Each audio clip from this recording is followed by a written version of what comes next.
Hi, my name is Katie Snow, and today I'm going to try to persuade my audience to be pro-life, which just means against abortion. I've noticed that everybody that is for abortion has already been born. Ronald Reagan made this statement to the New York Times in September 22nd of 1980. Since the late 1800s, abortion has been one of the many dividers in our society. It's split our society into two groups, and those two groups are pro-life and pro-choice. You're either one or the other in most times.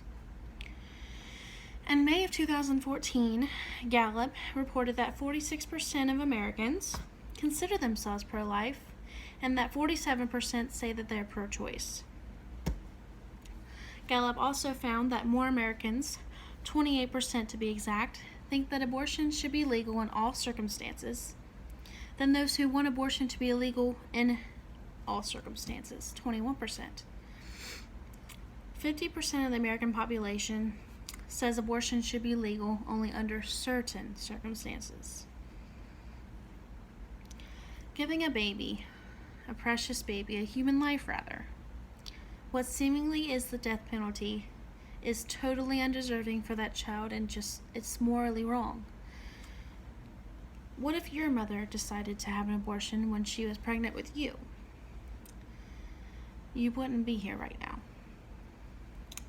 Why is it wrong? Why is abortion wrong? It's plain murder.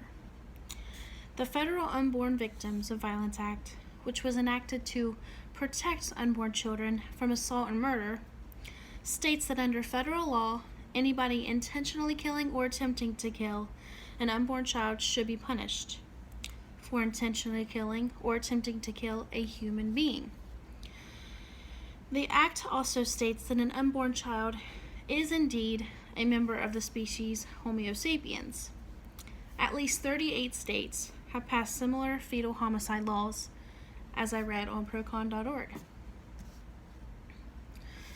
Just imagine the guilty feeling of having an abortion. I mean, it wouldn't be a proud feeling, I'm sure. I don't really even know anybody that I've known has done it. Some women deal with depression and anxiety even before, but for sure after the procedure. Women have fought for rights for more than 100 years to be equalized with men. And how can we be so quick to give those rights away from another human being? At fertilization, life begins. That life, that baby, has a right.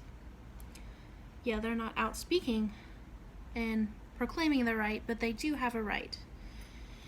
I know several women who have struggled with infertility. And it's a long, long road, and it's depressing. It's really depressing to even watch them. They often have to resort to fostering a child or adopting. If abortion is legal and a pregnancy can be terminated in a matter of minutes, how does it make these women feel that can't even have a baby of their own? Of course, with there being two sides to this, I would like to explain the counter-argument. Otherwise, the opposite of what I feel on this debate. Pro-choice people want to guarantee the rights to their own body, meaning women want to decide what happens to their body rather than the government telling them what they can and cannot do with their own body. Supreme Court Justice Ruth Bader Ginsburg wrote in her dissenting opinion in Gonzalez v. Carhart case of 2007 that undue restrictions on abortion infringe upon a woman's autonomy to determine her life's course and thus to enjoy equal citizenship stature. If a woman experiences rape or she's sexually molested, and if she becomes pregnant from the perpetrator, she shouldn't have to carry that baby full term if she doesn't wish to. It wasn't planned, and it may be a constant reminder of that fearful experience for her. Pro-choice candidates also feel that if a mother or a baby is in danger, then the pregnancy is okay to be terminated.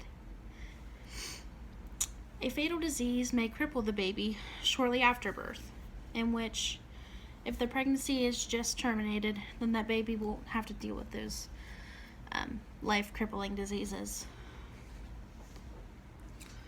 Of course, there's a replacement for abortion, and it's adoption. Procon.org states that instead of having an option to abort, women should give their unwanted babies to people who cannot conceive. The percentage of infants given up for adoption in the U.S. declined from 9% of those born before 1973 to just 1% of those born between 1996 and 2002. This is sad. And for a visual, I have a replica of a baby at 8 to 10 weeks old. This is usually how big they are. It's not even bigger than the palm of my hand. The facial features have started to form, and arms and legs, ears on the side of the head. It's not very big at all. But this baby has a life. It's beginning to grow into a human being. It already is a human being, but it's beginning to grow into a person. What I'm trying to say is to be pro-life today and stand against abortion. To ignore an innocent life is truly wrong. I mean, you wouldn't want to be ignored. You wouldn't want your rights taken away so easily, for they were made with a purpose just like you and I. Thank you.